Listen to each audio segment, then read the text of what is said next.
Deixa eu ver se o povo de Deus traga a Bíblia. Isso, chacoalhe ela comigo assim. Isso. Faça uma tomada disso, cinegrafista. Olha que coisa. Diga comigo: Satanás, se estiver ouvindo, cai fora, porque eu estou armado com a espada do Espírito. Ou sai da minha frente, ou eu te corto no meio, cão. Assim. Esse é o povo de Deus. Abra a sua Bíblia comigo sem perca de tempo. Segundo livro do profeta Samuel, capítulo de número 6, a partir do versículo de número 12. Glória a Deus. Capítulo de número 6, a partir do versículo de número 12. Glória a Deus. Quem encontrou, diga amém. Quem não encontrou, diga misericórdia. Eu espero você achar. Livro do profeta Samuel. É hoje. É hoje.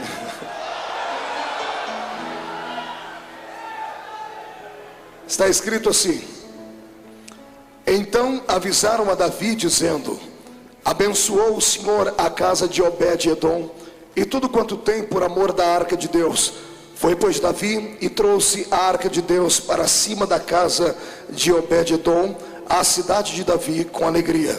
E sucedeu que quando os que levavam a arca do Senhor tinham dado 6 passos, sacrificava ele bois e carneiros cevados.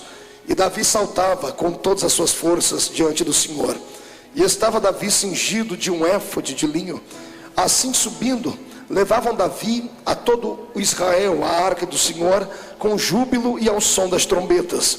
E sucedeu que, entrando a arca do Senhor na cidade de Davi, Mical, filha de Saul, estava olhando pela janela e vendo o rei Davi, que ia bailando e saltando diante do Senhor, ela o desprezou no seu coração. E introduzindo a arca do Senhor, a puseram no seu lugar na tenda de Davi, que Davi havia lhe armado, e ofereceu Davi holocaustos e ofertas pacíficas perante o Senhor. E acabando Davi de oferecer os holocaustos e ofertas pacíficas, abençoou o povo em nome do Senhor dos exércitos, e repartiu a todo o povo e a toda a multidão de Israel, desde os homens até as mulheres, a cada um bolo de pão, um bom pedaço de carne, um frasco de vinho. E então foi-se todo o povo, cada um para sua casa. E voltando Davi para abençoar a sua casa, Mical, filha de Saul, saiu a encontrar-se com Davi e disse: quão honrado foi o rei de Israel, descobrindo-se hoje aos olhos das servas dos seus servos, como sem vergonha se descobre qualquer dos vadios. Disse porém Davi a Mical: perante o Senhor, que me escolheu a mim antes do que a teu pai e a toda a sua casa, mandando-me que fosse chefe sobre todo o povo do Senhor, sobre Israel, perante o Senhor me tenho me alegrado.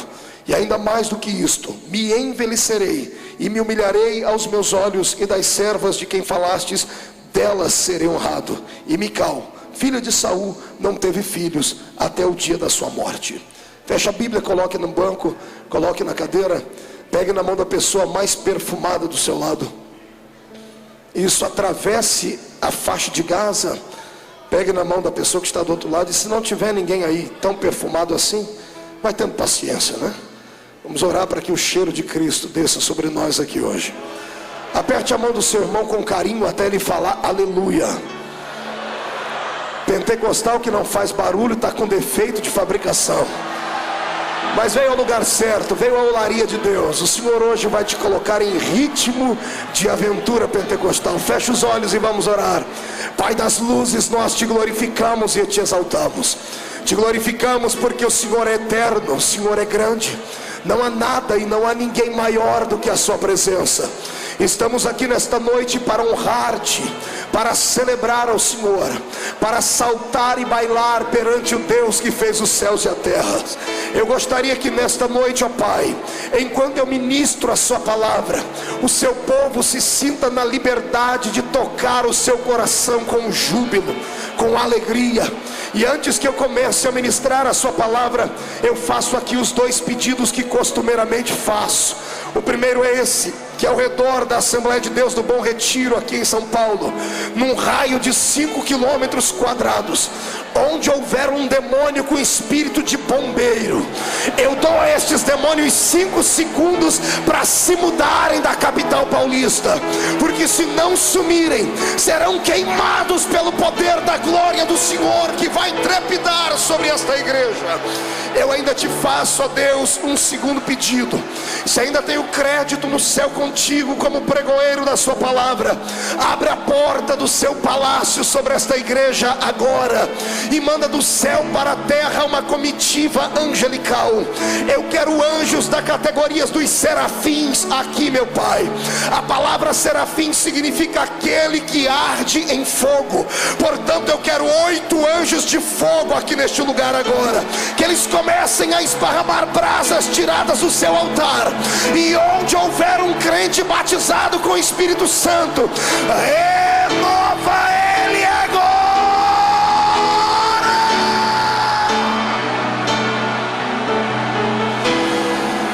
Urianderei shuribicara lavacandara surecanderei viaraturia macandara maga mirenderele suritoroba shiribicandere korobalaba ramanaga suriandarabaga dimandarabasu dimarashondarabase mandaraga surabaga surabaga.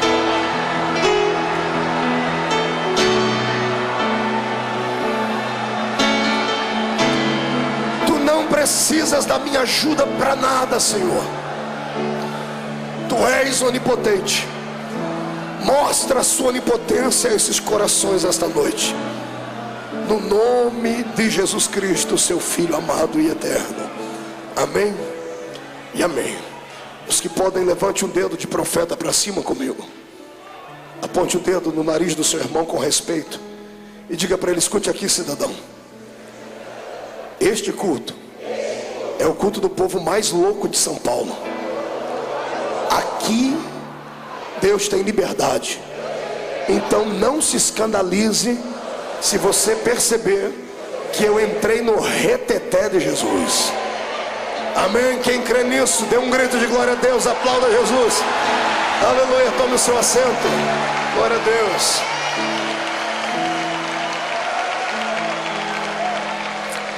Magnífico. Aleluia. Eu não vou nem perguntar se os pentecostais chegaram, porque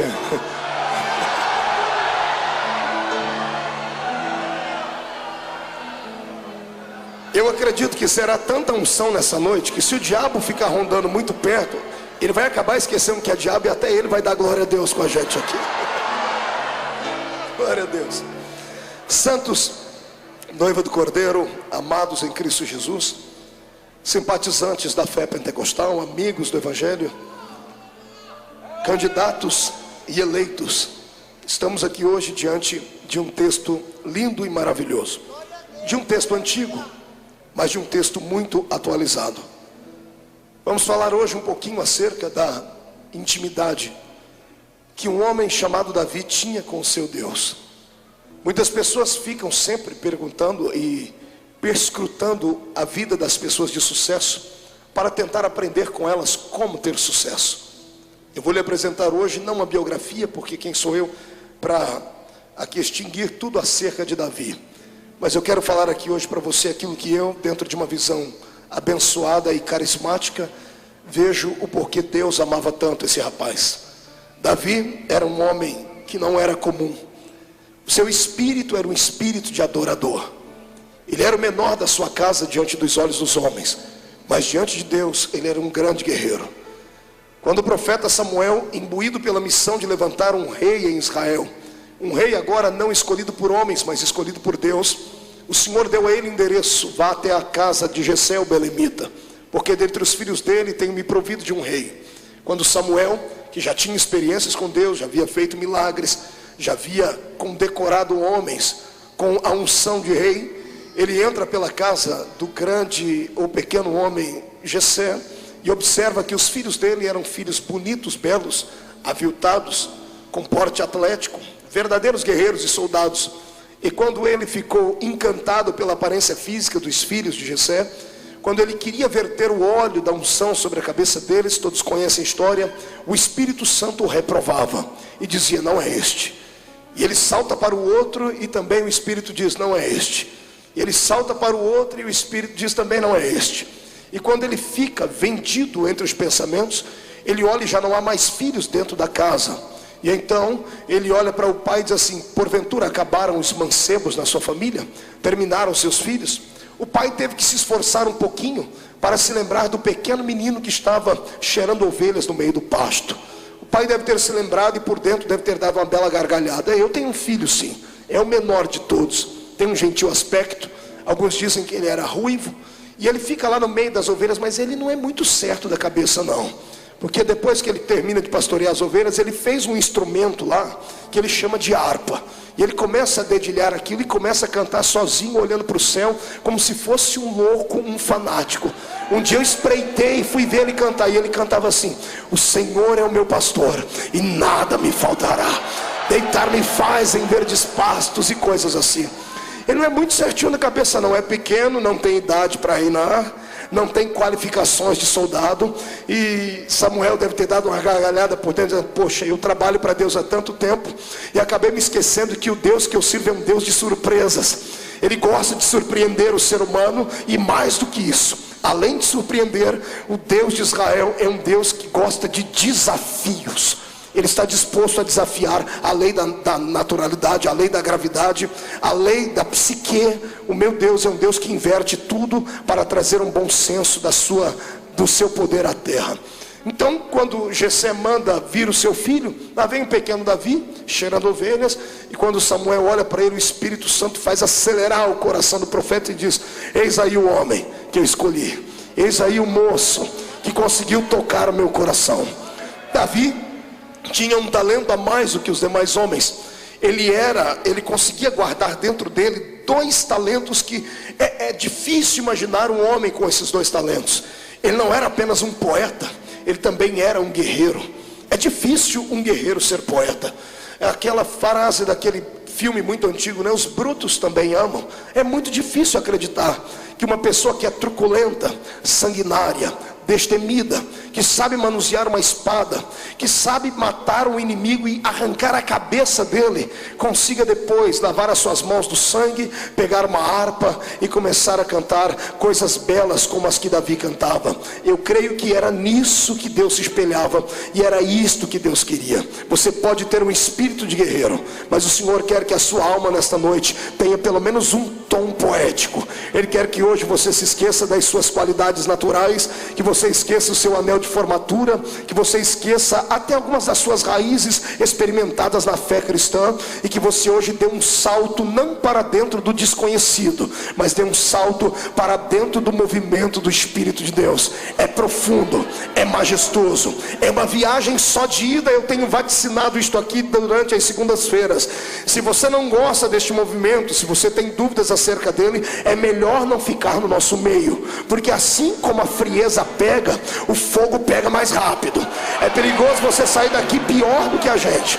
Eu conheço pessoas que entraram dentro da igreja parecendo o Alain Delon, parecendo a Gisele Bündchen, caminhando pela passarela todo equilibrado, mas depois que terminou o culto precisou de 5 pessoas para arrastar ela para dentro do carro, e ela saiu falando em línguas estranhas durante algumas horas. O meu desejo é que o Senhor incendeie esta igreja nesta noite, e que você esteja sentado não perto de um cubo de gelo humano, mas que você esteja sentado perto de uma brasa de fogo tirada do altar. Quantos aqui querem este poder? Façam barulho neste lugar. Magnífico. Pois bem, quando eu abro a minha Bíblia aqui neste livro de Samuel, no texto em apreço, eu estou diante de um texto que dá medo, diante de um texto que vai provocar emoções fortes na sua vida. Estou diante de um homem que era rei. Diga comigo, rei. Diga para o seu irmão, não era súdito. Diga, não era ralé. Diga, não era um reles mortal. Diga, não era um servo. Diga, era rei. Diga com R maiúsculo. Foi ordenado rei. Diga ao seu irmão, ordenado rei, porque o próprio Deus escolheu. Então agora prepare e aperte o cinto, porque vamos decolar aqui. Nós vamos aprender com este rei o que é que nós devemos fazer quando sentimos a presença do Todo-Poderoso. Vamos aprender com ele o que é que nós devemos expressar quando Deus está presente no ambiente. Ele lutou, ele batalhou muito para que o seu ministério fosse alicerçado, para que o seu reino fosse reconhecido. Ele enfrentou a ira de Saul. Ele enfrentou com muita maestria, com muita majestade, com muita nobreza. Ele não tocou no ungido do Senhor.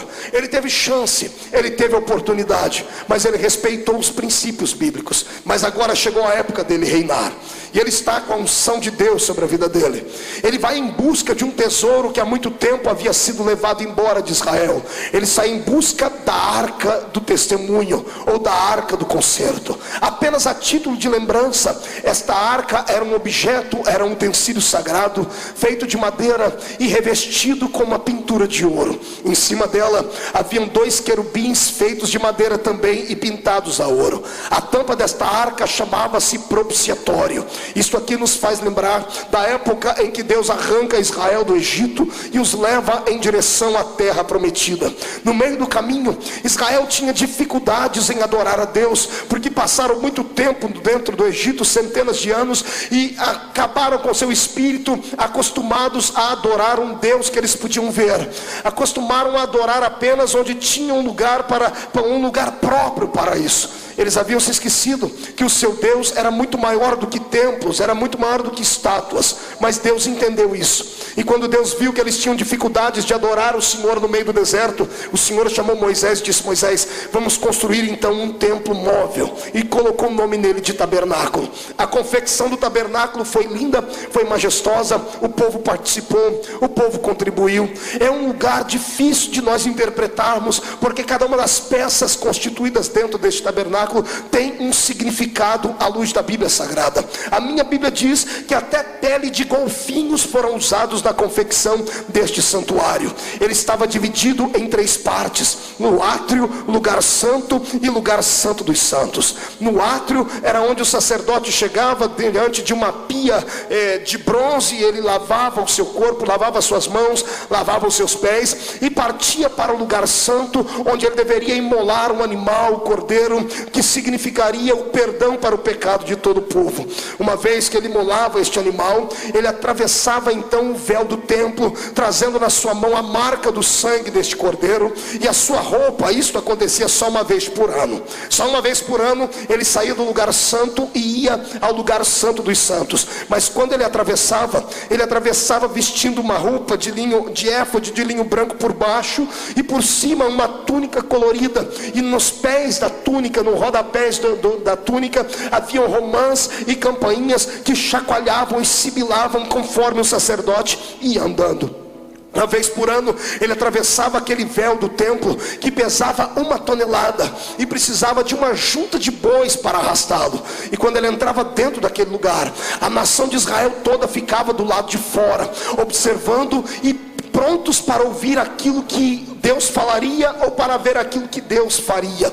O sacerdote entrava com esta roupa diferente, com estas campainhas rodeando a sua roupa, exatamente por um significado. Se ele entrasse dentro daquele lugar e estivesse em pecado, ou Deus não recebesse o perdão do povo, ele seria sacrificado, ele acabaria morrendo. E como é que o povo sabia que o sacerdote estava vivo ou morto? E por causa dos barulhos que faziam as campainhas, que batiam entre as campainhas e as romãs. Conforme ele caminhava, o povo em silêncio ouvia e dizia: ainda há vida dentro do Santo dos Santos. Ele entrava, atravessava o véu do santuário, trazia o sangue do cordeiro imaculado nas suas mãos. Ele ia em volta desta arca do testemunho que ficava lá dentro, e onde estavam os querubins, as 4 pontas daquela tampa chamava-se propiciatório. Ele tinha que pegar o sangue e aspergir sobre as 4 pontas daquele altar. Conforme ele banhava as 4 pontas daquela arca, melhor dizendo, daquele propiciatório, santuário, ele deixava ali a marca do sangue do animal que era puro ou tido como puro, e ele erguia suas mãos para o céu e em silêncio orava, dizendo ao seu espírito: Deus, perdoa a nação de Israel. Duas coisas poderiam acontecer. Primeira, Deus poderia não receber o sacrifício e fulminar o sacerdote. Em outro texto diz que caminhava, quando ele entrava dentro daquele santuário, uma cordinha vinha amarrada à sua cintura e ficava pelo lado de fora, porque nenhum homem comum podia entrar dentro do santuário, no Santo dos Santos. Caso ele morresse e não houvesse vida, as pessoas o arrastariam para fora e passariam um ano inteiro atormentados, atribulados, com o coração pequenino e sentindo dores. Deus ficava em cima do Santo dos Santos, sentado na nuvem chamada Shekinah. Quando o sacerdote erguia as mãos com o sangue do animal para cima, o Senhor olhava para baixo e via que o propiciatório, que era a arca do testemunho, que falava da aliança que Deus havia feito com Israel, estava banhada com sangue. O Senhor já havia sentido o perfume do holocausto queimado no lugar santo. Então Deus ficava de pé naquela nuvem, estendia as mãos sobre aquele lugar, e a nuvem começava a trovejar, a nuvem começava a relampejar, porque a presença de Deus, ela vem através, é claro que de uma brisa, como na caverna de Elias, mas todas as vezes que ela vem trazendo vitória, ela vem em forma de relâmpagos e de trovões. Eu abro um parênteses para dizer que a fé pentecostal é alicerçada nisso. Quando temos um culto alegre, sentimos a presença de Deus, o Senhor começa a trovejar sobre nós a sua glória, e os crentes fazem aqui um rimbombar de adoração com os seus lábios. É por isso que eu sempre digo que crente pentecostal que sente a presença de Deus, não é que ele quer fazer barulho, ele é obrigado a fazer barulho, porque isto fala de vitória e de felicidade. Quem acredita nisso, levante a mão para cima e dê um belo grito de glória a Deus.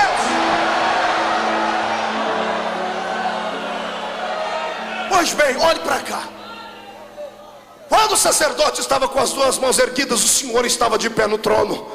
Ele soprava a sua nuvem sobre aquele lugar, e a nuvem abaixava dentro do lugar santo dos santos, e o sacerdote era tomado pela glória de Deus. O povo que estava do lado de fora, com temor, abaixavam-se e ficavam em silêncio. E quando a nuvem se levantava, o povo parava para ouvir se haveria algum barulho lá dentro, porque poderia ser que a nuvem deveria ter descido para matar o sacerdote. Então todas as pessoas atentas esticavam seu ouvido para ver se havia algum tipo de barulho. E depois que o sacerdote passava por aquela êxtase espiritual, imagine você estar dentro de um lugar fechado e a nuvem da glória de Deus descer sobre você naquele lugar. Depois que ele respirava e via que ele estava vivo, então ele começava a caminhar. Cada vez que ele dava um passo, as campainhas iam batendo naquelas romãs que estavam no pé. Cada vez que fazia um barulho, um judeu do lado de fora dizia assim: eu estou ouvindo barulho. E o povo parava para ouvir. Eu também, eu estou ouvindo barulho. Mais de 2.710.000 judeus do lado de fora esperando perdão. Quando a notícia esparramava, 2.700.000 pessoas gritavam: o sacerdote está vivo, porque ouvimos o seu barulho. O sacerdote está vivo, é sinal de que o Senhor nos perdoou. O sacerdote saía cambaleando daquele lugar por causa da glória do Senhor, atravessava o lugar santo dos santos, passava pelo lugar santo, ia até o átrio, e quando chegava na porta do átrio, ele estendia as mãos ensanguentadas ainda e dizia: paz e perdão sobre Israel. A história dos judeus diz que quem estava doente era curado, quem estava triste se alegrava, e haveria um ano de prosperidade naquele lugar. Quando eu falo dessas coisas, eu traço aqui um paralelo com a minha vida e a sua. A minha Bíblia diz no livro de Apocalipse que tanto eu quanto você somos sacerdotes do Rei Jesus. Se há sacerdote aqui, eu quero convocar esses sacerdotes para ver se há barulho na vida dele. O que tem de sacerdote aí que a campainha não faz mais barulho, porque perdeu a intimidade, perdeu a comunhão, perdeu a experiência com Deus. Mas eu estou ouvindo sacerdotes que estão vivos. Enquanto houver línguas estranhas nos seus lábios e brado de adoração na sua boca, Satanás vai ter que beijar a lona, porque a força desta igreja está no poder do seu Deus. Aleluia.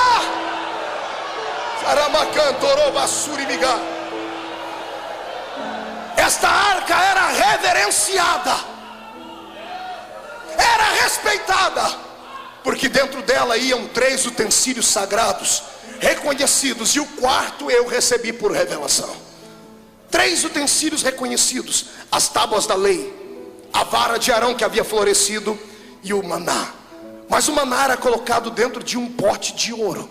Quase ninguém fala sobre a explicação do pote de ouro. Quando esta arca estava dentro de Israel, trazia uma segurança para todo o povo, dizendo: se a arca está presente, o Deus da arca também está. Se o Deus da arca está presente, a lei é verdadeira. Se o Deus da arca está presente, a vara de Arão que floresceu, trazendo a simplicidade do sacerdócio é real. Se a arca está presente, o maná, que fala do alimento que sai da boca de Deus para o seu povo, também é real. Mas quando Davi cercou Israel para ser o seu rei, a minha Bíblia diz que a arca estava fora de lá. A arca havia sido roubada. Toda vez que um líder peca contra Deus, a arca pagava o preço por isso. Todas as vezes que um homem deixava de fazer aquilo que Deus queria que fizesse e partisse para fases de promiscuidade, deixavam de adorar a Deus na simplicidade. Todas as vezes que um sacerdote transformava o seu ministério em profissão, esta arca era arrancada de Israel. Parece que Deus estava dizendo a eles assim: olha, esta arca, já que vocês só conseguem adorar um Deus que vocês suponham ver ou entender, se esta arca fala da minha presença, cada vez que fizerem uma coisa errada, eu permito que esta arca vai sair de perto de vocês. E esta arca saiu de lá. Quando a arca foi embora, Israel batia no peito e gritava dizendo: se a arca foi embora as tábuas da lei. E as tábuas da lei falam das doutrinas estabelecidas por Deus. Quando eu paro para pensar nisso aqui, o meu coração chega a ficar machucado, porque eu conheço muitas igrejas que já não tem mais o simbolismo desta arca. Eu conheço muitos crentes que estão como Israel sem a presença desta arca, porque perderam a intimidade e perderam a comunhão com Deus. Perderam a comunhão com Deus porque fizeram das suas igrejas, dos seus púlpitos, das suas filosofias, um trampolim para crescerem diante dos homens. E esqueceram que este lugar não é apenas um lugar para se promover a existência humana. Este lugar é um lugar onde entramos para adorar a presença de Deus, a presença divina. Quando a arca vai embora as tábuas da lei. Quando as tábuas da lei vão embora, ninguém mais fala do que é verdadeiro. Não se prega mais a verdade, mas passa-se a pregar aquilo que supõe-se que é a verdade. Quando a arca vai embora e leva embora as tábuas da lei, a pregação perde o sentido. E os cultos deixam de parecer cultos de adoração a Deus para parecerem verdadeiros picadeiros, onde homens e mulheres fazem mais piada do que uma pregação ungida e verdadeira. Quando as tábuas da lei vão embora, o povo perde a noção de que só podemos adorar a um Deus. E o povo começa a adorar bezerros de ouro, começam a levantar imagens, começam a levantar ídolos. Quantas igrejas que você conhece por aí que cultos já não são mais cultos, são verdadeiros shows, onde se mostra a performance humana, onde se mostra os atributos humanos, e ninguém mais repassa esta glória para Deus. Eu quero hoje vaticinar como profeta que igreja verdadeira tem que ter a arca dentro dela.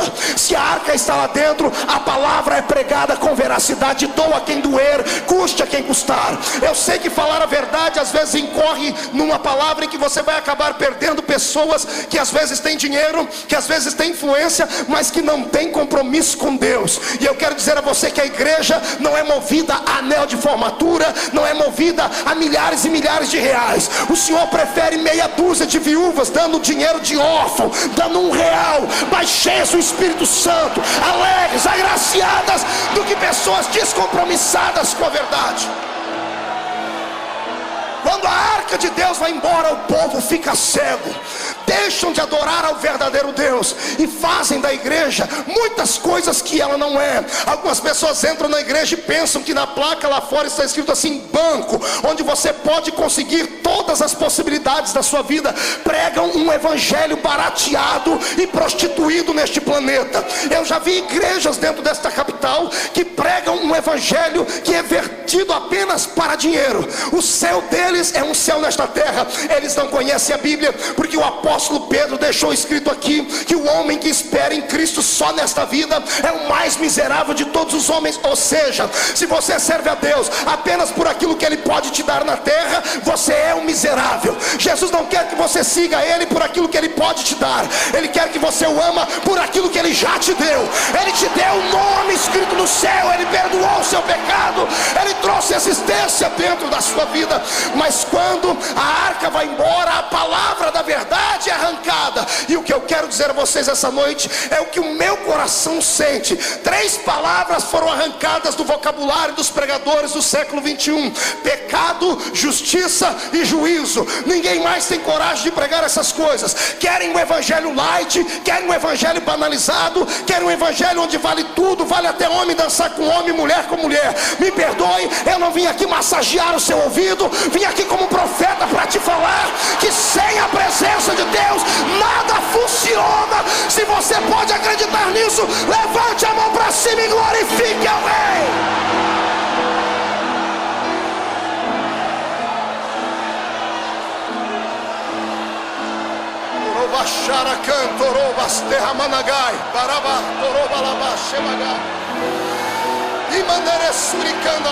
Levante as duas mãos. Deus, se o Senhor está nesta mensagem, quer que eu continue ela, porque é pesada, meu Pai.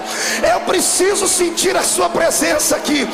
Onde houver um crente que carece ouvir e tem coragem de ouvir, está disposto a ouvir, enche ele de poder agora. É glória.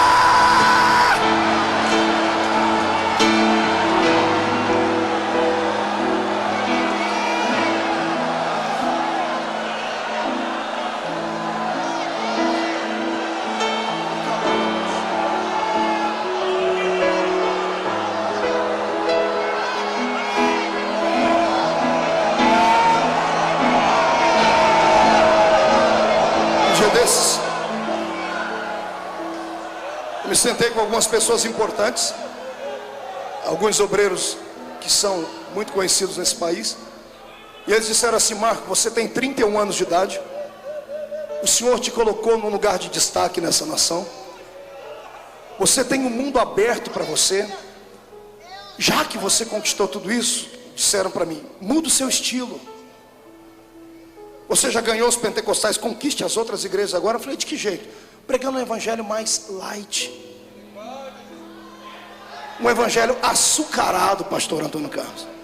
Eu falei, que evangelho é esse? Rapaz, o evangelista é bom para falar que tem anjo, tem fogo, glória. Eu olhei para o infeliz e disse assim: meu irmão, me desculpe, mas eu não sou covarde. Se você é, o problema é seu, eu não tenho medo. E olha que já ameaçaram fechar a porta para mim nesse Brasil. O cidadão fecha uma, Jesus abre 10. Eu sirvo a um Deus que está com os olhos impregnados nessa noite aqui nessa reunião, e Ele está em busca não de pregadores de fama, não de pessoas que querem os brilhos das luzes da ribalta sobre eles. O Senhor está aqui em busca de profetas, está em busca de gente que tem coragem de falar aquilo que o Senhor lhe mandar falar. Doa a quem doer, custe o que custar, porque ao final de contas o meu Deus não é frouxo, o meu Deus é um Deus que é macho. Pastor Marco, que loucura é essa? Deus é macho? A minha Bíblia diz que Jesus foi apresentado no templo no 8º dia, e a Bíblia diz que todo macho de 8 dias era apresentado no templo. Então meu Jesus é macho, e eu quero que você ouça verdades, porque Ele quer trazer algo novo para você.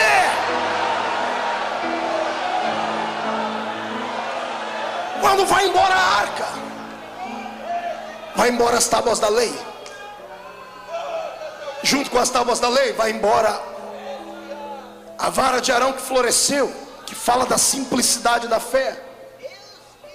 Hoje a situação é tão melindrosa que nós temos os grupos dentro da igreja. Nós temos a igreja para a elite, temos a igreja para a classe média, temos a igreja para ralé. Em alguns grupos, alguns não podem entrar, são clãs fechados, e eu não consigo enxergar isso na Bíblia Sagrada. A minha Bíblia diz que todos eram um em Cristo. Talvez seja por isso que o Espírito Santo tem dificuldade de operar numa igreja como a nossa. Você já percebeu? Um dali sente a presença, de lá não. O dali falta virar cambalhota, o outro está com o nariz comprido, feio, parecendo que foi batizado num pó de vinagre. Sabe por quê? Os pensamentos não batem. Eu sou um apologista da fé pentecostal, pago um preço por isso, mas eu amo. E o que tem de gente que atribui essa fé pentecostal só à pobreza? Eles acham que só a igreja pobre, pastor Rubinho, faz barulho. Eles acham que só a gente que só tem 2 dentes na boca, um para doer e o outro para abrir garrafa, é que sente a presença de Deus.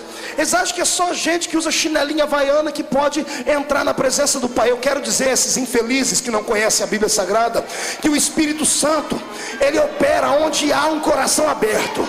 Se você for doutor e deixar ele vai entrar e vai fazer um auê na sua existência também. O que o Espírito busca são pessoas sensíveis. Sabe o que é sensibilidade? Sensibilidade não é algo que se tem ou que se conquista aqui. Sensibilidade é algo que se conquista aqui. O Senhor quer hoje tomar o seu coração na mão dele, porque Ele quer devolver para você a glória que te foi levada, a glória que te foi roubada, a glória que te foi vilipendiada. O Senhor quer devolver à igreja os talentos do passado. Mas para isso nós temos que batalhar para a arca voltar. Mas como se não há simplicidade entre nós? Se a nossa fé está sendo vituperada, se a nossa fé tem sido de certa forma banalizada, como nós podemos amar a Cristo sabendo que nós fazemos uma distinção entre homens e homens dentro da igreja, entre irmãos e irmãos? Eu já vi isso, cansei de ver isso. Chega uma pessoa para cumprimentar um pastor, ou um grande pregador, ou um cantor. Enquanto a pessoa não se identifica, é aquela paz do Senhor fria e morna. Quando a pessoa diz, olha, eu sou doutor, muda a história. Só dá falta dobrar o joelho para a pessoa e dizer assim, olha, você é um rei. O que eu quero que você entenda é isto: o meu Cristo não faz acepção de pessoas. Ele não vê diferença na vestimenta, ele não vê diferença no intelecto. Para ele pouco importa se você é rico, se é poliglota, se é escritor, se é fazendeiro, se é um grande empresário. Para ele pouco importa se você desceu aqui no heliporto com seu helicóptero, ou se você entrou aqui usando um skate ou veio de chinela havaiana. Deus não olha para a sua aparência. Na questão do Espírito, Ele olha por dentro. Ele vê dentro de você o que é que tem, o que é que atrai a presença dEle. Quando eu olho para essa história, eu vejo Davi em busca desta arca, que além de levar embora as tábuas da lei, além de levar embora a vara de Arão que havia florescido, além de levar embora o maná, que simbolizava uma palavra revelada, a dependência de Deus. Quando eu olho para o maná, eu me emociono, porque o povo estava no deserto com fome, não tinha padaria suficiente para dar pão a eles, não tinha uma cozinha suficiente para fazer comida a eles. Então eles dependiam de Deus para comer, eles dependiam de Deus para sobreviver. E quando eles diziam, Deus, estamos com fome, o Senhor pegava os anjos no céu e assava maná e mandava na mesa deles. Por que é que o maná foi guardado dentro da arca? Porque fala de uma época em que o povo era dependente de Deus. Olha para o seu irmão e diga, dependência. Não grite no ouvido dele, diga, dependência. Não estou satisfeito, levante a mão direita para cima, agarre o ombro da pessoa do seu lado, tira ela do lugar até ela ficar irritada, chacoalha ela, diga para ela, dependência, entendeu?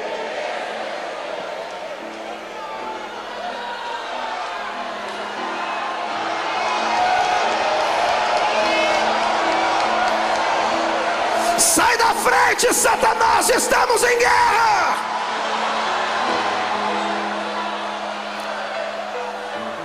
O meu Deus sentia saudades do seu Israel, que ficava não esmolando, mas dizendo, papai, manda comida para mim.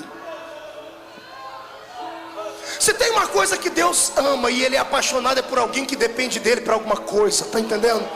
Deus tem prazer em dar. O prazer de Deus é quando você acorda de manhãzinha lá, estica os braços e diz assim, dobra o joelho e diz, pai, hoje eu quero isso, quero isso, quero isso. Deus não anota, mas tem um anjo do lado dele, Deus vai estar anotando tudo aí, porque Ele está pedindo, Ele depende de mim. Ele não pediu para o médico, não pediu para o político, não pediu para ninguém, Ele pediu para mim. É meu filho, se é meu filho eu tenho que dar, eu vou dar, eu vou abrir a porta, eu vou fazer por onde.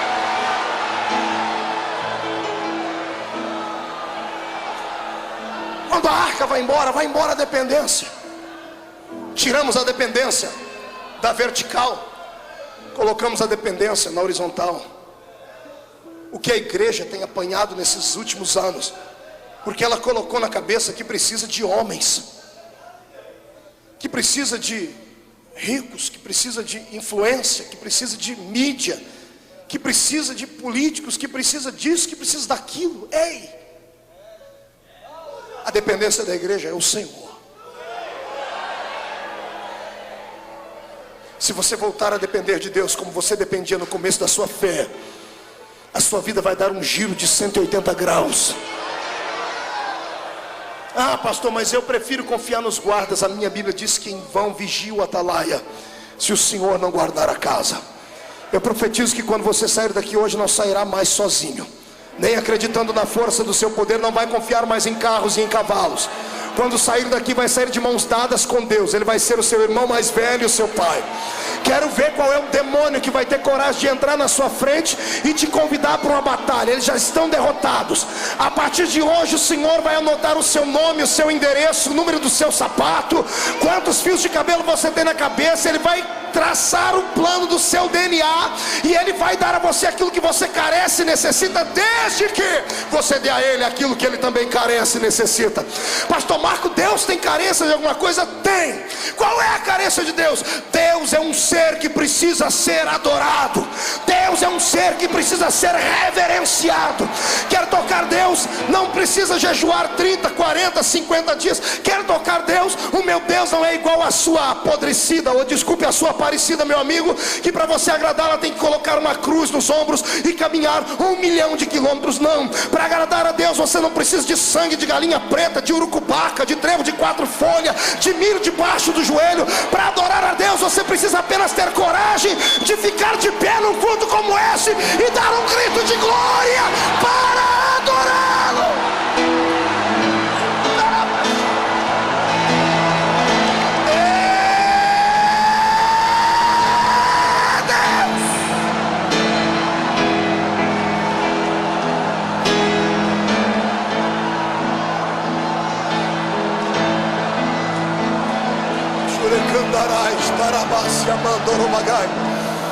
Segura um pouquinho. Sente.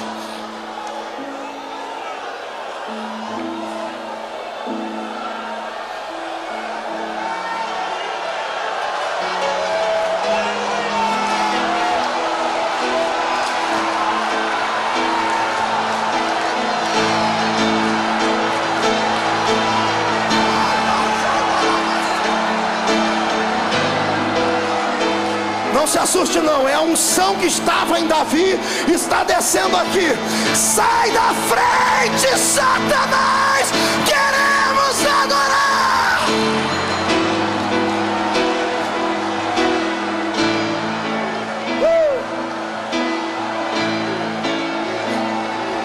Deus é lindo. Escute, quando eu era recém-casado, quando a minha primeira filha nasceu, Karen, nós morávamos numa casinha muito pequena, e eu era jovem obreiro do Senhor, e a minha casa era pequena, tinha um quarto, uma sala e uma cozinha.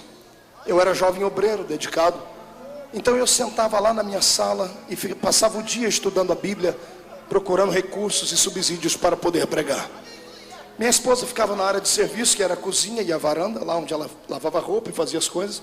E Karen dormia no quarto, então eu ficava no meio. De 5 em 5 minutos, a minha mulher passava por mim assim, por trás, ia lá no quarto, fazia alguma coisa e voltava. Ela fez uma vez, tudo bem, 2, 3, depois da 4ª vez já fiquei irritado, porque tirava toda a minha atenção, não conseguia estudar. E eu já estava para perguntar a ela o que é que ela ia fazer lá dentro, mas eu fiquei quieto. Porque Paulo diz que é para a gente entender as mulheres, né, irmão? Porque mulher é diferente. É sério. Chega na hora de sair para o trabalho, chega na hora de sair para uma festa, você já trocou, já está pronto, faz 5 horas. Você só escuta grito lá dentro do quarto. Você entra lá dentro, ela está olhando para o guarda-roupa, que tem 100 vestidos, mas ela não está vendo nada. Ela diz, não tem nada para vestir hoje. Então tem que entender, né? Paulo diz para entender as mulheres. Daqui a pouco, eu estou lá estudando. Eu já estava quase passando as nuvens, né? Estudando. A minha filhinha deu um grito dentro do quarto, irmão, aprontou um berreiro. Bué! Aquele negócio de desespero, pentecostal desde o berço. Deu aquele grito. Quando ela deu aquele grito, eu olhei para cá e fez outro barulho de cá. Eu olhei, só vi uma vassoura voando por cima. E a minha mulher, ela parecia um super-homem. Uma Mulher Maravilha, melhor, né? Ela ergueu o peito e saiu correndo por detrás. Eu falei, que essa mulher? Morreu alguém. Eu saí correndo atrás dela. E ela tirou aquela cortininha do berço, minha filhinha gritando no berço. Ela catou, minha filhinha botou no ombro, no colo e fez 2 gingadinhas com ela, cantou Nana Nenê. Ela dormiu, colocou no berço. Minha mulher saiu como se tivesse feito um grande feito. De fato ela fez, né? Mas ela saiu perto de mim como dizendo assim: eu tenho um poder que você não tem. Fez assim para mim. E eu saí, sentei lá, e estou estudando. E eu dizendo: Deus, o Senhor não me dá nenhuma mensagem para pregar. O Senhor falou: filho, eu já te dei a mensagem. Não deu, Senhor, estou procurando. Ei, eu trabalho não com forma, eu trabalho com formas. Você não viu o que aconteceu com a sua esposa? Eu falei: vi então, está ali. A mensagem da noite é aquela. Eu falei: qual? Filho, enquanto os meus filhos ficam quietos, eu só passo por perto e olho. E vou embora. Agora, quando eles resolvem gritar, eu paro o que estou fazendo e cato eles no meu colo. Seguro eles aqui, ó. Está entendendo isso? Você entendeu isso? Quer chamar a atenção de Deus hoje? Então dá um grito aí para o inferno inteiro ser abalado.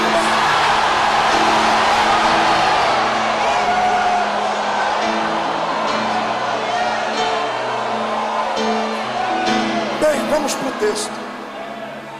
Esta arca, que era majestosa e falava da presença de Deus em Israel, havia sido roubada. Anos a fio longe de Israel. E Davi, quando foi entronizado como rei, teve coragem de ir até onde esta arca estava e trazê-la de volta para Israel. E ele conseguiu, depois de uma grande batalha, ele trouxe a arca para Israel.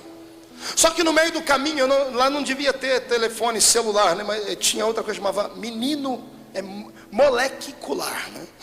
Tinha um moleque que saía correndo para contar as coisas. Era o que levava o correio.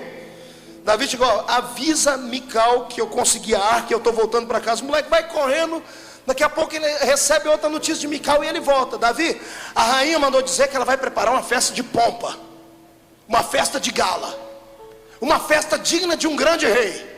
Tá, aí ela falou, ela deu as coordenadas. Isso aqui, o senhor tem que vestir a roupa de rei, colocar a sua coroa, preparar os seus guerreiros, aí todos eles têm que estar limpo, perfumado, todos eles bem vestidos. Os portas-bandeiras vão na frente, alguns vão segurando a arca, vão assim, tudo bem formado, tudo bem, porque ela está convidando generais de todo Israel para assistir essa festividade solene. Eu imagino Davi dizendo: eu não sou bom com esse negócio, eu sou da roça. Mas ela é filha de príncipe, filha de rei, né? Princesa, tem cheio desses negócios de não me toques. Davi recebeu a ordem, e ele colocou a roupa de rei, colocou a coroa. Seus cavaleiros estavam todos belos. Pela primeira vez na vida tomaram banho, os abençoados. Depois você lê lá sobre a caverna de Adulão, você vai ver quem eram os guerreiros dele. Então ele entrando dentro de Israel, porta-bandeira segurando a bandeira lá em cima, a arca vai na frente. Quando a arca passa pelos portões de Jerusalém, o rei que estava em cima da arca, lá dentro as pessoas vestindo roupas brancas, com folhinhas na mão, abanando. Um grupo bem bonitinho cantando uma música dos anos 50, dos Beatles. Estão num canto ali cantando alguma coisa. Tá todo mundo ali, a rainha está em cima da sacada da janela, olhando, dizendo assim: que lindo, ficou tudo perfeito. A festa vai ficar na memória, vai sair nas manchetes dos jornais. A festa mais organizada do Oriente. Quando Davi passa pela fortaleza de Jerusalém, e ele olha para aquela arca, ele tira o olhar da arca e olha para o povo. E quando ele olha para o povo, ele sente o que Deus sentia. Ele vê que aquele povo precisava não de um rei, não precisavam de glamour, nem de festa. Eles precisavam da presença de Deus. A arca era um símbolo da presença de Deus. Quando Davi viu a arca entrando por dentro dos portões de Jerusalém, Ele lembrou de todas as histórias que contaram para ele, que sacerdotes com a arca nos ombros pisaram dentro de um rio e o rio se abriu. Homens com a arca na frente venceram exércitos, atravessaram grandes muralhas, eles fizeram grandes feitos. E quando ele lembra das histórias que ele ouviu acerca da arca, sabe o que o rei faz? Ele pula de cima do cavalo, ele pega a coroa e dá para alguém segurar. Ele tira a roupa de rei, a indumentária real colorida, e ele fica só com uma roupa branca de éfode, de linho. A minha Bíblia diz que ele se despiu, ele ficou quase nu. E sabe o que ele fez? Chocou, ele escandalizou. O rei, que tinha que ter postura e compostura, desce do cavalo e ele começa a correr em volta da arca. Só que ele não está correndo. A minha Bíblia diz que ele começa a bailar, ele começa a dançar. Ninguém está entendendo nada. Devia ter algum músico por lá, deve ter tirado algum tipo de música, começou a tocar algum tipo de instrumento, e Davi começa a bailar ao redor da arca. Vai bailando e vai cantando: o Senhor é o meu pastor, nada me faltará. Deitar-me faz em verdes pastos, guia-me mansamente às águas tranquilas, refrigera minha alma. Ele vai dançando e vai gritando e vai tocando o coração de Deus. Eu imagino Deus se esquivando do seu trono e ficando de pé, chamando os anjos, dizendo assim: venham cá, seres angelicais. Foi para aquilo que eu fiz o ser humano, foi exatamente para aquilo que eu criei o ser humano. É por isso que aquele moço ali é um homem segundo o meu coração. Ele esqueceu a posição, que esqueceu a postura, deixou de lado o anel de formatura, deixou de lado os conhecidos, os príncipes, deixou de lado a sua majestade e enalteceu a minha majestade. Ele é rei, mas eu sou o Senhor. Eu sou o Rei dos reis e Senhor dos senhores. Sabe o que eu acho lindo? Algumas pessoas chamam de costume, eu chamo de liberdade de adoração. Em algumas igrejas não se pode bater palma, dizem não se tem o costume de adorar a Deus de pé. Quando eu vejo a multidão aqui ficar de pé, eu sinto que são homens e mulheres sensíveis. Qual é o ser humano que tem a sua inteligência aguçada, que percebe que o rei está passando e vai ficar sentado para ver? Todas as vezes que um rei chega no ambiente, os súditos ou ficam de pé ou se jogam de joelho no chão, mas eles têm atitude de adorador.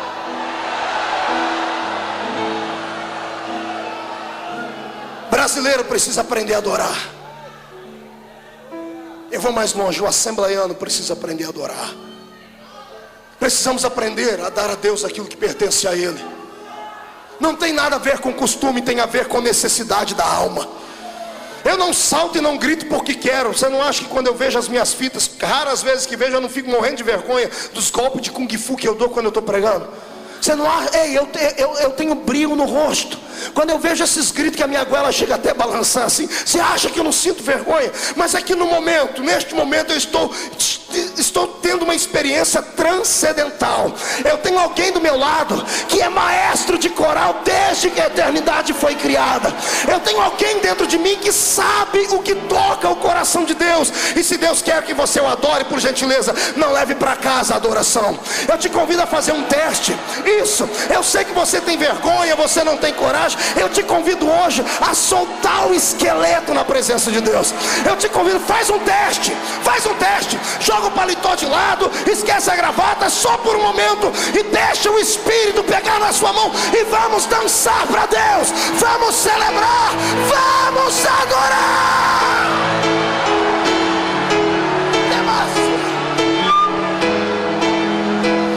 Você não sabe o que você perde quando está no culto e fica em silêncio por muito tempo.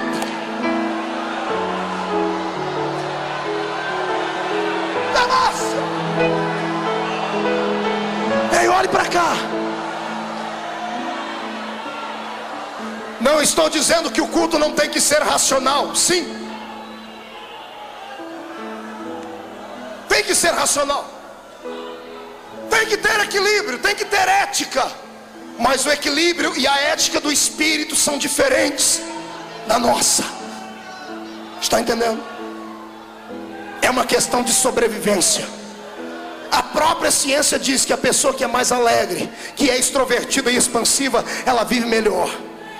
A ciência também prova que pessoas introvertidas, fechadas, acabrunhadas, com o coração endurecido, de personalidade muito forte, se criar um câncer dentro dela, o câncer tem mais facilidade de corroer as demais células, por causa do estado de espírito dela. Pentecoste não é uma doutrina de loucos. Pentecoste é um bálsamo de Gileade para o espírito. Está entendendo isso? Uma vez eu preguei na África e eu participei de um culto inesquecível. Haviam mais de 3.000 pessoas sentadas no chão, não tinha teto, o muro da igreja era caindo aos pedaços e o povo sentado no chão batido de terra. O pastor conseguiu organizar um evento muito lindo. Ele conseguiu um microfone que era ligado numa bateria de carro, numa caixinha de som que era ligado a uma bateria de carro. Era lindo, eu falava aleluia e o povo entendia glória a Deus lá atrás. A metade da pregação, pastor Antônio, o povo falava em línguas, porque achava que eu estava falando em línguas, mas não é, misturava tudo. Era uma benção.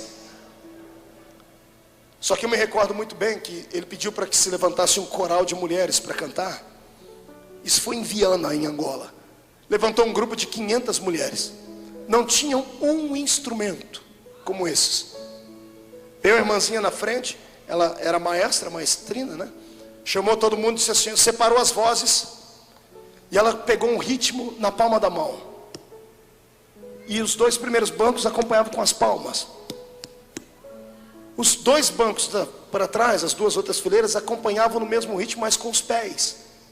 Elas batiam os pés e as mãos. E cantavam num dialeto, muito deles, que eu não entendia nada aqui.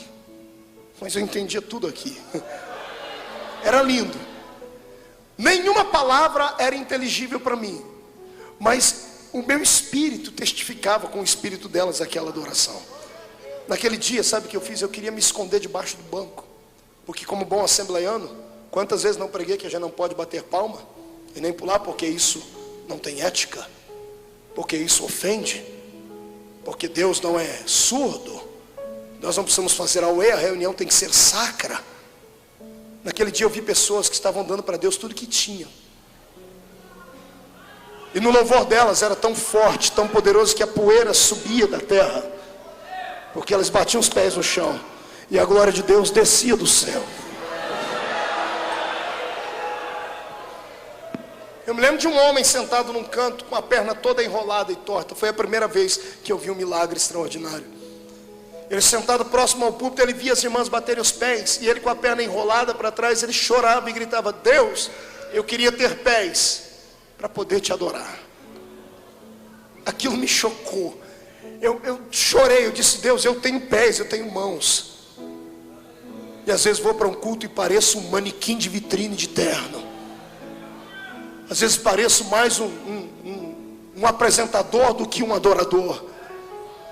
Vocês estão entendendo isso? Isso aqui não é um lugar onde você vem só ouvir. Aqui é um lugar onde você vem para dar. Se você não sabe o que é adoração, eu tenho pena de você. É por isso que você é acabrunhado, entristecido, frio e fraco. É por isso que tudo para você tem que ser dentro da razão. É por isso que o seu espírito sofre tanto. Você vive à base de remédios. É por isso que você entra aqui e não entende nada e fica aí por dentro se corroendo. O olho não consegue ter uma lágrima. Aqui não chora, mas quando está em casa assistindo o Titanic, o Leonardo DiCaprio morre afogado. Ai! Aí na igreja vem com essa pintura abençoada aí no rosto, que parece que esticaram você inteirinha. Parece que passou numa funilaria e fez uma recalchutagem. Aí entra, tem tanta plástica e tanta massa que não pode nem rir. Fica assim. Aí quando vai chorar, pega um lencinho e faz assim. Inibe o Espírito de Deus de operar. Eu quero te convocar hoje. Saia daqui amarrotado. Saia daqui borrado. Saia daqui despenteado. Mas saia daqui cheio da graça. Saia daqui feliz, alegre. Você tem um poder dentro de você que você não sabe a amplitude dele. Você tem uma autoridade guardada dentro de você, pentecostal, que você não conhece aquilo que tem. É como uma criança que tem uma arma de fogo na mão e não sabe o potencial dela. Pode acontecer uma miséria.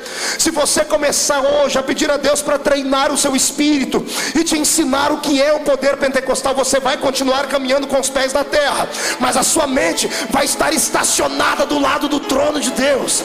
Você vai começar a ver aquilo que os olhos não viram, a sentir aquilo que o coração não sentiu. Eu quero te convidar hoje para você deixar de ser natural.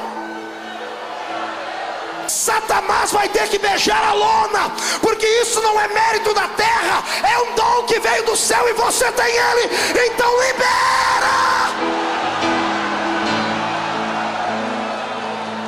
Ei, eu quero dizer a você que este poder pentecostal não pode ser comprimido, não pode ficar ajustado a questões naturais. O Espírito Santo não está sujeito a homens. Ele é Deus, na sua totalidade ele é Deus. Se o homem acreditar, ele continua sendo Deus. Se não acreditar, ele ainda é Deus. E quando ele resolve soprar, e é o que está acontecendo aqui nas segundas-feiras, o Espírito resolveu soprar, e eu quero ver quem é que vai fazer o vento dele voltar para trás.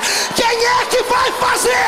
Ele vai continuar soprando na sua vida. Levante a mão para cima, bata no peito, bata até fazer barulho. Olha para a pessoa do lado e diga assim: eu não sei você. Diga: eu sei que é meio estranho, mas parece que é real. Diga: funcionou com aquele que está no púlpito. Diga: vai funcionar com a gente. Diga para ele: em nome de Jesus, aqui dentro de mim tem uma brasa de fogo. Diga: me ajuda a não apagá-la. Diga para o seu irmão: me ajuda a deixar ela acesa. Então, pelo amor de Deus, incendeia ela. Abre a sua boca, adora. Adora de pé, adora sentado, adora correndo, adora, adora, adora. Deixa ele te tomar.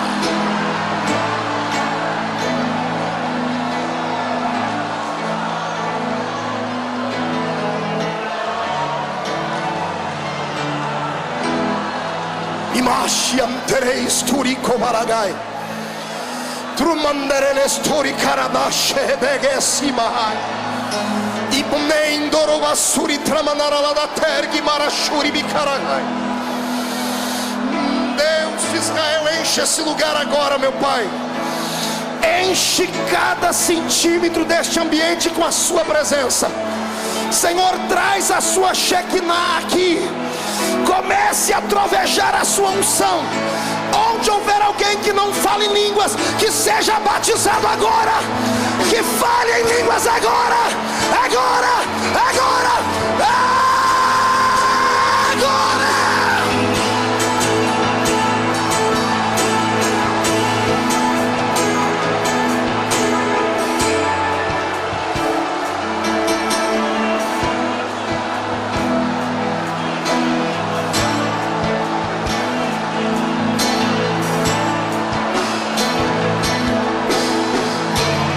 Dança, Davi. Baila, Davi. A arca está voltando, adore a dele. Sente mais um pouquinho, vou terminar.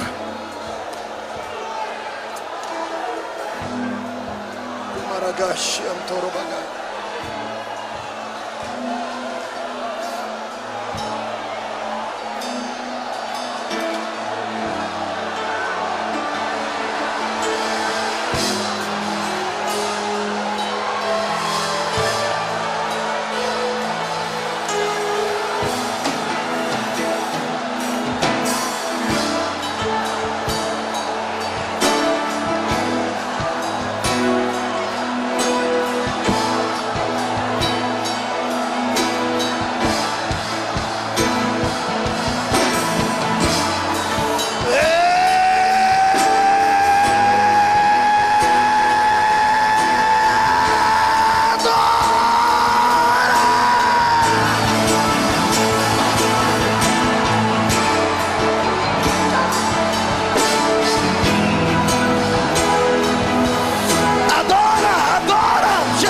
Enche esse lugar, enche, enche, enche, enche, enche.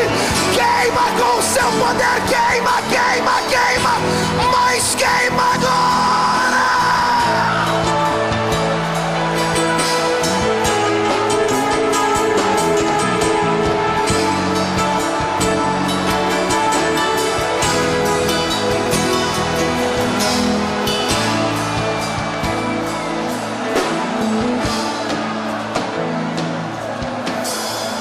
Segura um pouquinho.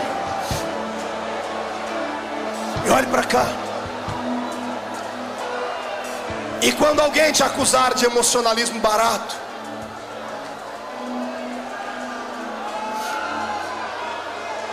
e quando alguém disser que você tem uma mente desequilibrada, fique em silêncio. Lembre-se que dentro das suas veias não corre um fio elétrico, corre sangue. Você não tem uma bateria aqui do lado esquerdo, você tem um coração. E se for de pedra, a minha Bíblia diz que o Senhor vai arrancá-lo e vai te dar um coração de carne.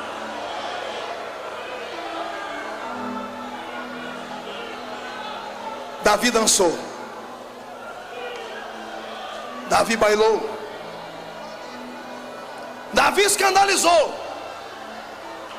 E o que eu acho lindo é que os soldados dele, quando viram o líder dançando, deve ter dançado também. Eu quero que você imagine aqueles homens com aqueles peitos cabeludos, aquele queixo quadrado, com aquelas espadas na mão grandão, dançando de ciranda a cirandinha em volta da arca. Mical estava quase tendo um ataque em cima da janela. Eu tenho medo de crente que fica em cima da janela. O meu Deus não quer que ninguém fique em cima da janela. Pergunte para mim por quê. Eu não ouvi. Porque quem está em cima da janela não dá para entender se ele está dentro ou se ele está fora. Não dá para entender se ele está olhando para dentro ou se ele está olhando para fora. É um lugar duvidoso. Se você é um crente morno, a minha Bíblia diz que Jesus disse que é capaz dele te vomitar. Ou você é frio ou você é quente. Se for morno, o Senhor vai te vomitar da boca dele. Então é melhor você agora deixar incendiar, porque não dá mais para ir para casa. Se desse tempo você iria assistir a Senhora do Destino, mas o meu Senhor resolveu mudar o seu destino nessa noite. Eu quero profetizar que o reino do poder de Deus, que é poder pentecostal, vai incendiar São Paulo.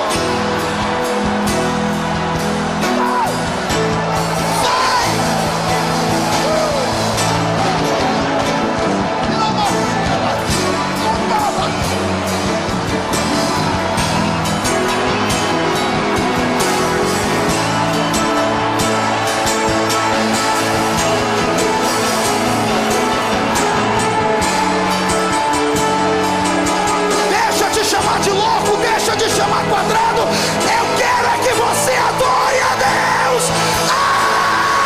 Adora.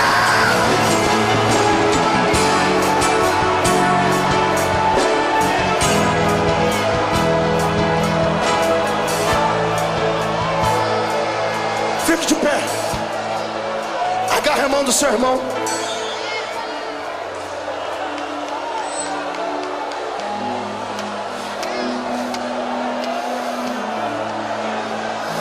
Estou sentindo cheiro de batismo com o Espírito Santo aqui. Não me pergunto o que é isso. Isso aqui é coisa minha e de Jesus. Apenas creia. Estou ouvindo barulho de portas se abrindo. Portas que estavam enferrujadas estão sendo expostas à abertura nessa noite. Grilhões de religião que prendiam seu espírito vão ser quebrados. Eu quero que a sua alma toque o coração de Deus. Deixa Deus te usar. Deixa.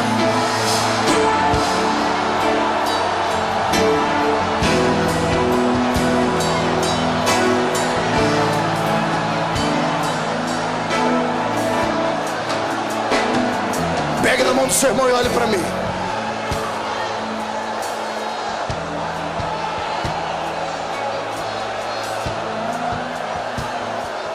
O preço para se ter essa unção, para se ter esse poder, é a rejeição.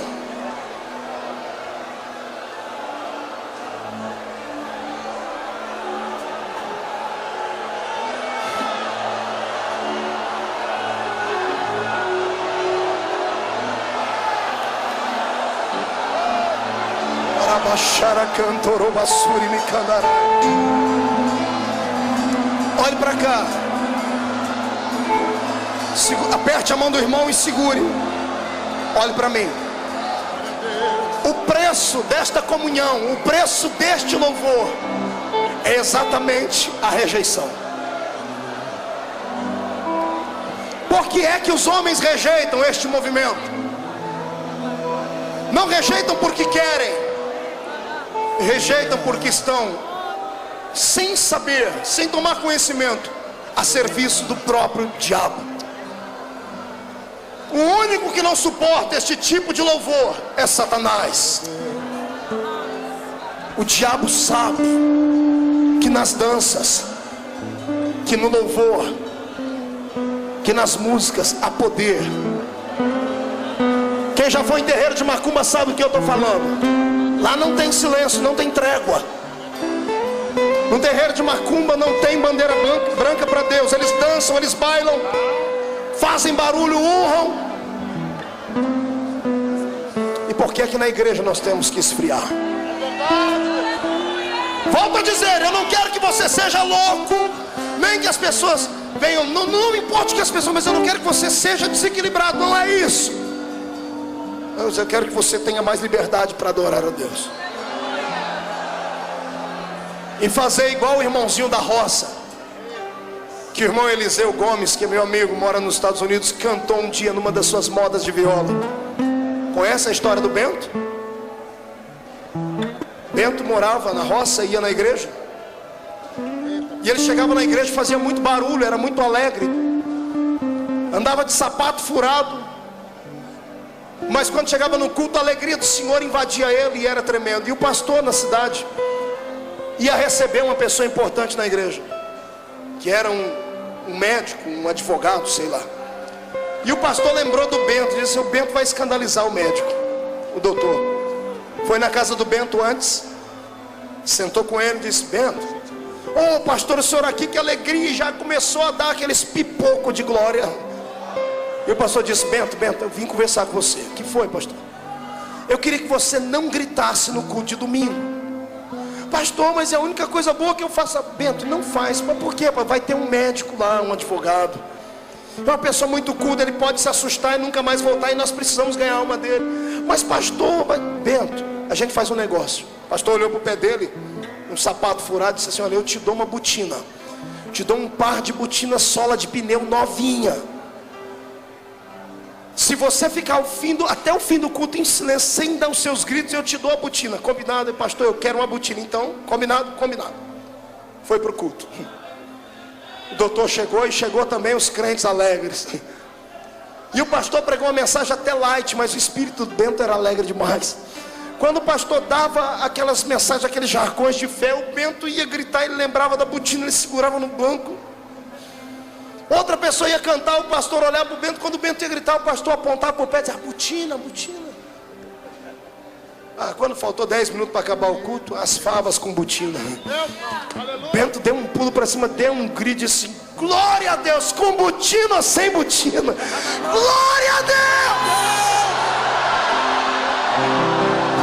Eu quero saber quantas pessoas aqui gostariam de ser adoradores maiores do que são.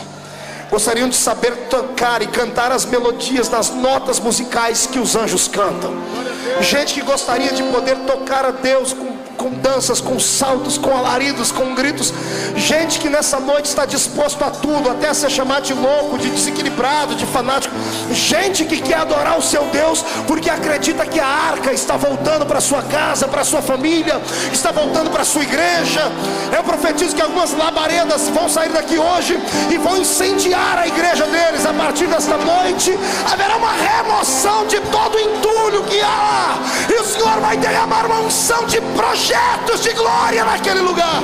Se eu tenho aqui gente que quer ser mais adorador do que é, sai do seu lugar e venha ficar em pé aqui perto de mim nesse lugar. Eita Deus!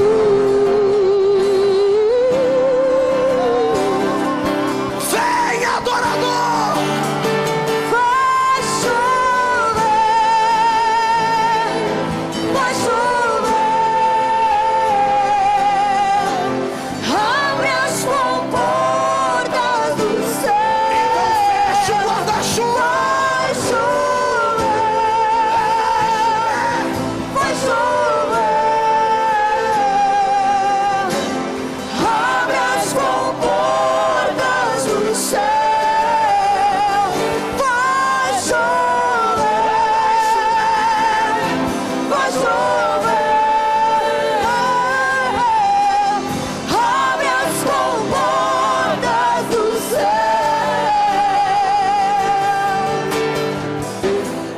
no braço do seu irmão. Pegue no braço da sua irmã. Não, não é na mão, é no braço mesmo. Andagassuri cantorobanai, tarabias de cavalasteria mahas. Pegue no braço deles. Peça licença e agarre ele pelo braço ou ela. Pastor, não dá para ir na frente. Pegue aí no braço de quem está do seu lado.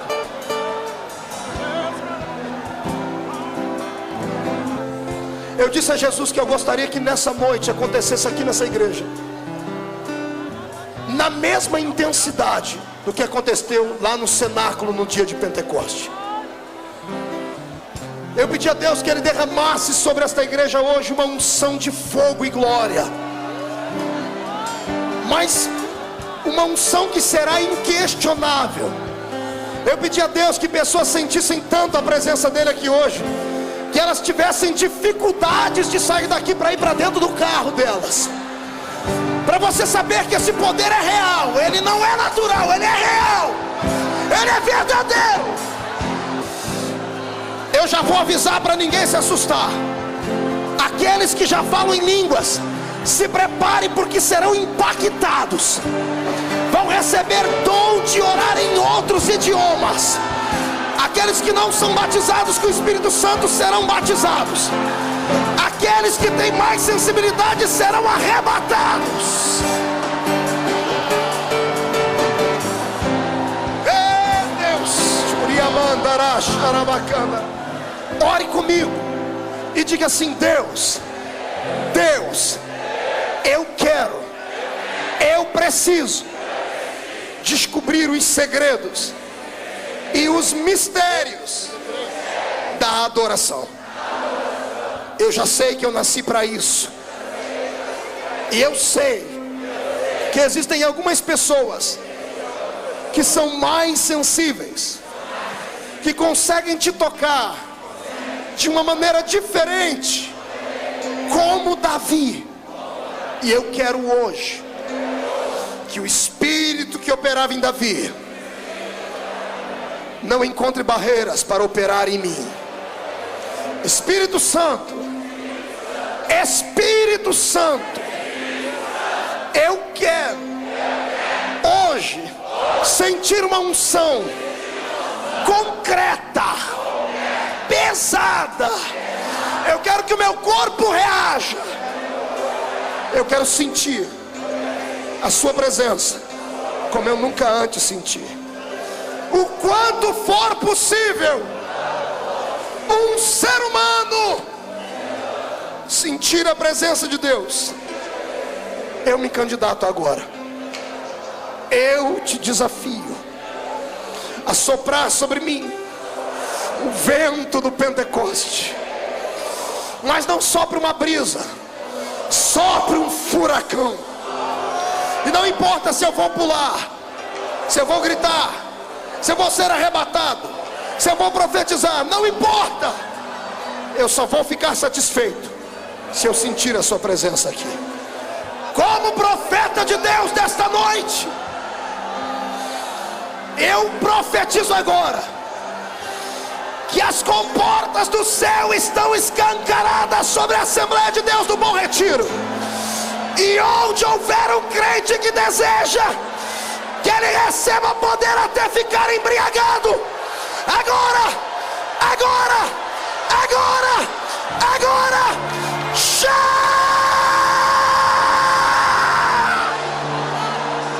levante as duas mãos lá em cima, escolhe uma pessoa e olhe nos olhos dela. Olhe nos olhos de alguém, com as mãos para cima, não toque nela ainda. Levante bem alto, chacoalhe a sua mão. Olhe para o seu irmão e diga: sabe o que é isso? Prenúncio do movimento do Espírito de Deus. Diga: eu creio que o que eu senti aqui foi aquilo que os apóstolos sentiram no dia de Pentecoste. E eu vou repartir contigo, porque eu creio na transferência de unção. Levante as mãos. Eu quero uma unção de operação de maravilhas nas palmas das mãos erguidas, papai do céu. Onde eles colocarem a mão deles agora, o Senhor vai operar com milagres e sinais. Abrace alguém que está na sua frente. Abrace ele, abrace ela. Abrace, abrace, abrace. Diga para ele: seja cheio do poder.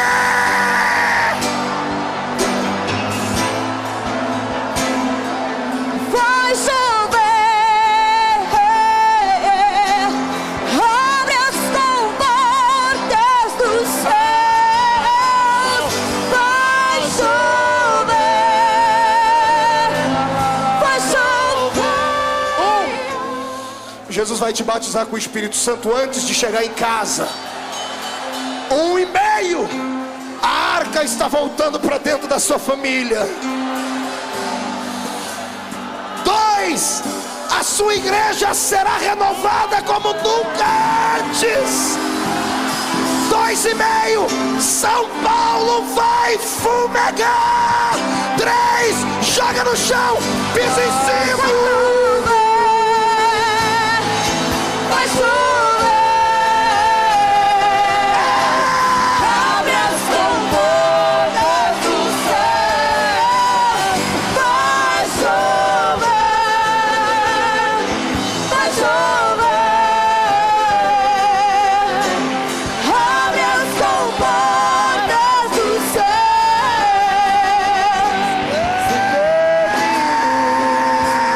Jesus irá como chuva, descerá. Se pedirmos, Jesus virá. Não é mais uma fogueira, é um incêndio. Então vem, É um incêndio incontrolável. então chame As ruas de São Paulo serão incendiadas.